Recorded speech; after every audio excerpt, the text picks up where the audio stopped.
yaasmiin axmed ayaa usbuucan gurigiisa ku booqatay warbixintana inooga diyaarisay. magacaygu waa Cabdi Cumar.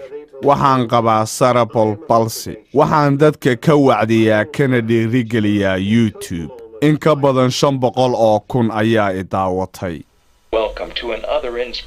markii aan bilaabay muuqaalada YouTube, waxaa la ii soo qoray erayo aflagaada ah oo aan aqbali kari waayay. waxaan bilaabay inaan naftayda su'aalo, karti ma leeyahay? ma joojiyaa maadaama aan naafo ahay?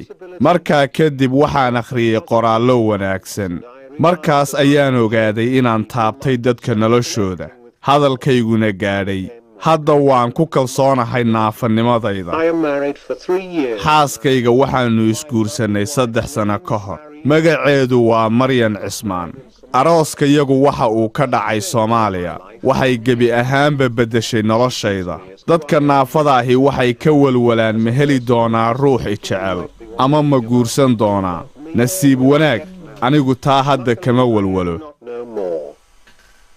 kaliya dadka Soomaali waa taqaanaa oo qof walba wuxuu iska daawo wuxuu afkiisa soo qabto oo dad badan waa arka hadal xun ku hadlaayo waxyaalo badan ku hadlaayo.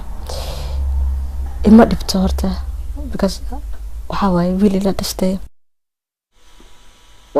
markii aabbahay geeriyooday waxaa iga baxay macalinkaygii. waxaan waayay saaxiibkaygii koowaad oo haliyey ii ahaa. marnaba ma ilaawi karo fariintii uu i faray. waxa uu ii sheegay inaanan dadka 6 laxaad qaba la tartami karin, hase yeeshee inaan caqli kaga dheerayn karo. ilaahay ha u naxariisto.